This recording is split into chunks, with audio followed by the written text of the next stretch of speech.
3 days ago, Storm sits in the Great Ring, the ruling body of Arakko. Now one of the Ring and Regent, as she has the one seat with 2 votes. Storm apologizes. She was deep in thought, no doubt weighing the decision they are all about to take. Isca the Unbeaten remarks, "The future. It will be war or peace. So, return to Amenth to destroy the ancient enemies as the law of Genesis demands, or a new beginning here on this new planet." She suspects the final decision will be in Storm's hands. She mockingly addresses her as Queen of Arakko. "Regent," Storm corrects her. "They are a council. The decision should not be hers alone." Isca asks Storm, "Would that not please you? After you went through such trouble, isn't your throne comfortable? Oh, voice of soul, isn't this what you want?" Storm does not reply. Now, a small island on Arakko, a pudgy middle-aged man walks carrying some fish. A voice from above asks if that land is his. It is Magneto, floating in the air. The man scoffs at him to talk sense. "It's everybody's. That's how land works. But if he wants it just for himself, then they have a problem." Silverhair, do we have a problem? Clearly angry, Magneto states his codename and bristles he is unused to being threatened by. He stops, apologizes, and announces his name is Max. He lands on the ground and explains that this island seems peaceful. He was hoping to build a home here. "This can be that if he keeps an open door," the fisherman tells him, "and if he is not one for crowds, well, there is him and not much else. If alone is what he needs, here he can find it." "Good. That's good," Magneto replies, clearly saddened. The fisher asks if he wants to talk about it. Magneto replies that he thought Arakko frowned on weakness. The fisher laughs. "The Krakoans think a lot about them, and know a little. Speaking pain is weak. How is that sense? How can you be strong if you won't heal? What's broken? How do you heal without saying where it hurts? Speak the pain aloud," he urges Magneto. "What is there to say?" He murmurs as he begins shaping the metal globe he brought with him into a building. He tried to build something, a great work. The great work, a dream of something perfect. Something to balance all he'd lived through, all he'd lost. But when he tried to make his dream real, it broke apart, shattered to pieces, and they cut him to the heart. There are those who see him as a monster, and he can pretend they never knew him, that they were not there. But if they see him as a fool, a failure, what can he say to that? What can he say to the truth? There is nothing to say, nothing in him.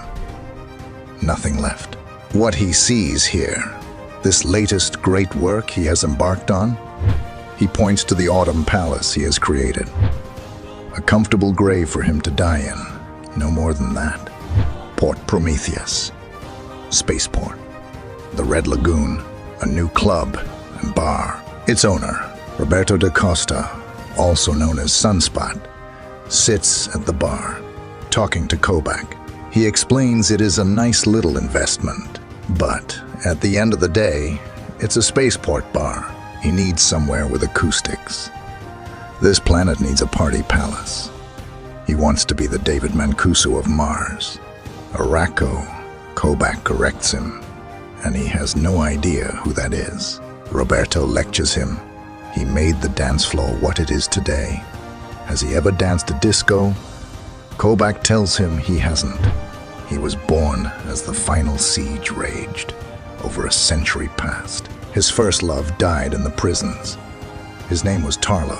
They fought against the violin, and when they came for them, he took it on himself. Kobak wept for a year. He has not shed a tear since, Roberto tells him. His first love was named Juliana.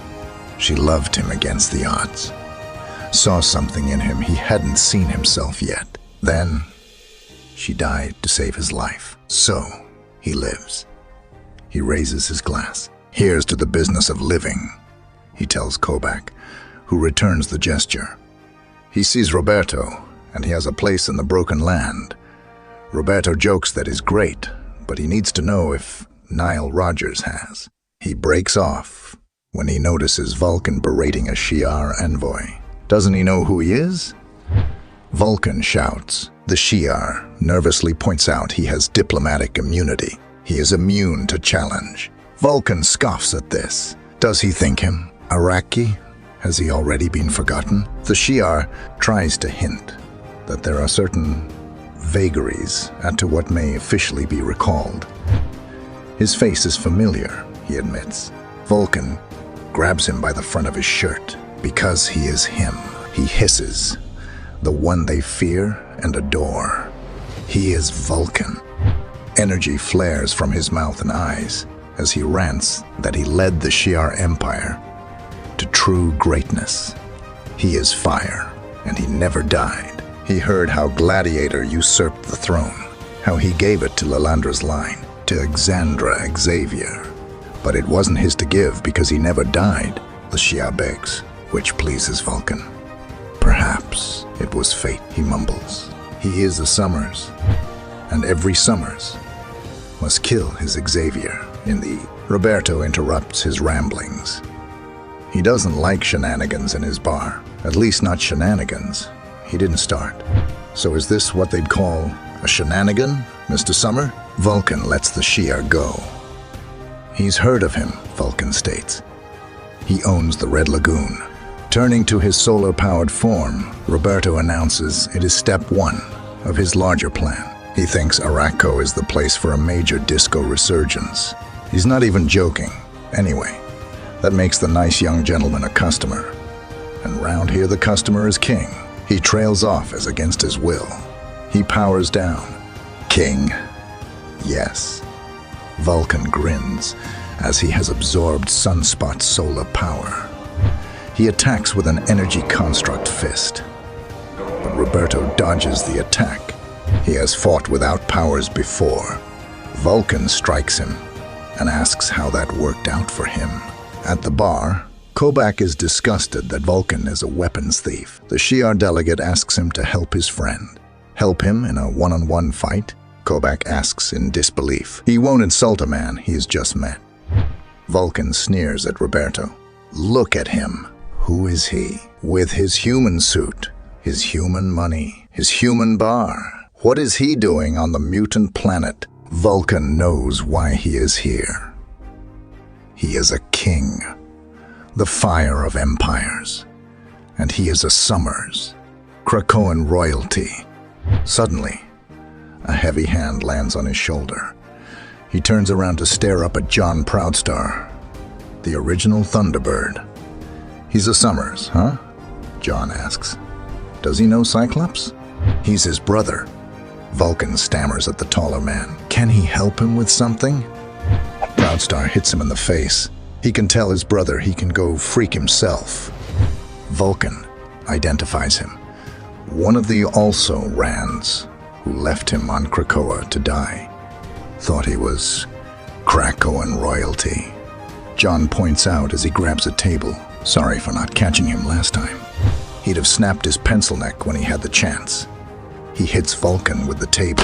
The crowd boos and jeers for his interference in the fight, which goes against their sense of honor. Brand and I enter, and I ordered Proudstar to stand down. He's made his point. Brand announces that they got word of an Earth mutant threatening Shi'ar dignitaries. That makes it her business. Then he guesses he took care of her business. Thunderbird retorts. He will become a son before them. Vulcan rants. He will burn this world. I telekinetically blocked my uncle's carotid artery for a moment to make him unconscious. He's getting worse, I tell Brand. All the Shi'ar in town. That thing with Sway and Petra. What thing? Brand asks. It's a long story. I sigh. He is not welcome at the summer house. But even so, maybe my dad, Cyclops, can get through to him. Brand decides to take him to Sword Station 2 instead. She thinks What he needs is some useful work. Roberto and John are not pleased to hear that. John angrily shouts if he hadn't taken him out. I continued. They have resolved the situation peacefully, and with a lot less damage. I warned John to watch his temper. It's gotten him killed once. That a threat? Scarface? John snaps in my face. Do I want to back that up? There he goes again, I replied stoically. Misplaced aggression. He could learn a lot from his brother. Freak you, Thunderbird shouts. Freak all of them, John continues. Me, Xavier, Frost, all those vultures. He's proud of Jimmy, proud of what he made of himself. But does he really think John would have let him turn James into his soldier if he had been around? But he wasn't around, was he? I asks. He had better things to do. He had a plane to catch. John is about to explode. Bran steps between them. She orders me to put Vulcan in the brig. She has places to be. She orders Thunderbird to take the next gate back to Earth. She is rescinding his Martian privileges. Automatically, he replies. He goes where he pleases. She suggests he try. Roberto announces that he is happy to have John here. If he's ever on Arakko again, he will be, John promises. One-Eye Jr. just made it real personal. He warns Roberto to watch his back. It doesn't take his senses to smell how this place is rotting from the head down. No. Roberto agrees. It does not. After the vote in the Great Ring came down on the side of peace, Isca walks up to Storm and remarks, another day on the table day's business. The dry, dusty business of peacetime. Is this the paradise Storm wanted? A paradise of paperwork? Storm suggests. If it's battle Isca craves. Redroot still languishes in Otherworld. Isca interrupts that. Redroot made her bed. That was the law of Genesis. Any taken alive must free themselves to redeem themselves. Her sister understood strength. Isca muses. She should have gone with her when she went to face the demons of Amenth. Storm points out. It was Isca's abstention that allowed Storm to decide the issue, by Arakko's own law. Just as Isca abstained on Arakko moving to Mars. Had she chosen to vote on either of these, Isca reminds her that her power is never to lose. Had she voted, the vote would have gone her way. And she prefers to keep that powder dry. No, the responsibility of this lies with Storm. She brought them to this new world. She brought them this era of peace, and all it may bring. She is the regent. This is Storm's planet, is Isca's parting shot. They are just the people who live here.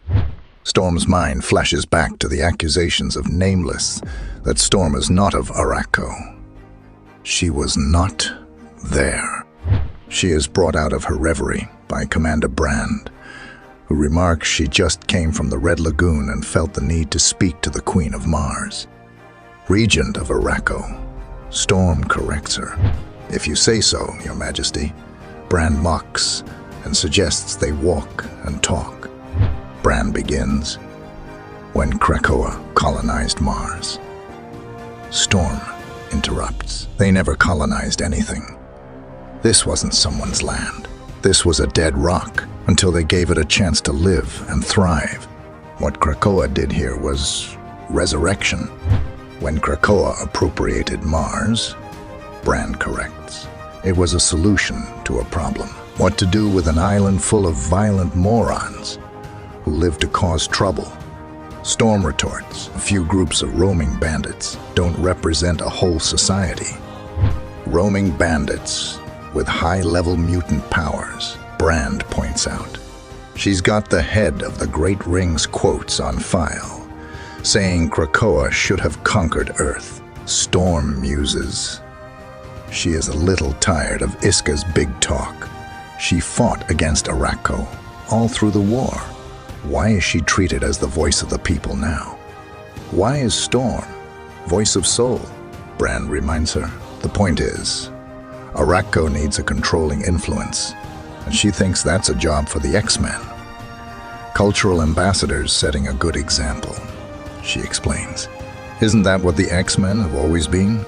She's proposing an X-Men of Mars along those lines. Of course, Storm would be the leader. Storm tells her to find someone else as she heads toward another Krakoan gate. Bran calls after her to think about it. After all, it's what she is already doing. Taking a position of power, imposing her will, deciding what's right and wrong for this culture. That's what a queen does. That's what a queen is. That's what you are, Your Majesty.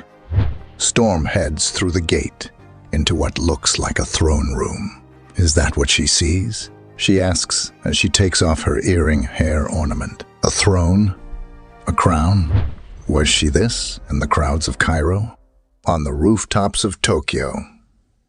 When she laughed in the skies and gave rain to the soil? Did it only lead here? To this piece of gold? She recalls Nameless, accusing her of being seduced by power, by crowns and thrones. She throws the ornament to the ground and refuses this. She'll be free of that cage and the planet with her. No thrones on Arakko, she says, and uses her lightning to destroy the throne. She smiles. There are greater things to be than a queen. The day passes. In the Autumn Castle, the Fisher remarks that Max has created not a bad castle, but it's a little austere. Magneto remarks he is the master of magnetism. Not carpeting. He'll work on the decorations in due course, unless his new friend has the power to conjure scatter cushions from the air. They could make it a challenge. His guest laughs. He'll be an Arrakki yet. That's a nice open door. Magneto apologizes for being rude. He never asked his name. His guest explains his name is long gone. Most call him the Fisher King. Looking at his catch, he mutters, they should roast that one before it gets much older. When he hears his guest sobriquet, Magneto remarks he has to tell Elizabeth Braddock. That one, when he sees her, he asks about the Fisher King's power, figuring it has something to do with the name. His guest replies he never had one, as he pours 2 drinks. He's human, Magneto exclaims. Of course not, the Fisher King replies forcefully. Humans are from Earth. He was born in the prisons, but he lives among the Arrakki. Magneto tries to clarify. It's not powers that make the Arrakki. The Fisher King explains. He was born in the prisons. He grew up tortured by the vile. His own daughter took their bribes, but he fought. It was war, and he fought. He was there, but he sees him. He tells Magneto he has a place in the Broken Land. He was somewhere too. He offers Magneto a cup. Magneto hesitates, then agrees. But it's not something he cares to. He breaks off when he hears another voice who praises the castle's acoustics. It's Roberto da Costa. Critically, he remarks the place could use a few scatter cushions. Magneto asks how Roberto even knew he was here. Ways and means, Eric, Sunspot boasts. Eyes and ears on the comings and goings. Any objections to him turning this into a disco place? He promises they'll play oldies. Magneto admonishes him to tuck his shirt in. Has he been fighting? He asks critically, considering Sunspot's disheveled appearance. Not very well. Sunspot replies, calling him headmaster. In the danger room, he'd score a D- at best. On that note, he's got a proposition. The Fisher King asks how many names Magneto has. Max, Magneto, Eric, and Headmaster? Too many, is Magneto's sober reply. He tells Roberto he doesn't know what he needs, but he is no longer the man he needs. He is done building utopias. Is that so? Sunspot asks slyly. Then he is exactly the man he needs. Abigail Brand is up to something, he explains. She always was, but she is more open about it now. She's got a plan for Arakko, a utopia to build. and Arakko has no say in it. The Fisher King continues grimly. He's been there before, too. It won't end well, so Mars needs X-Men. Roberto continues. Are the two of them in? She's in, a new voice announces. She was coming here to suggest something similar, but not X-Men. This is not Mars. This is Arakko. To defend it, they must be of Arakko. Brand is the one looking for X-Men, and she will find them. So, they need to balance that. Then, what is that balance? Magneto asks. Who defends the broken land? The Brotherhood does. Storm, dressed in leather, hairstyled in a mohawk, replies,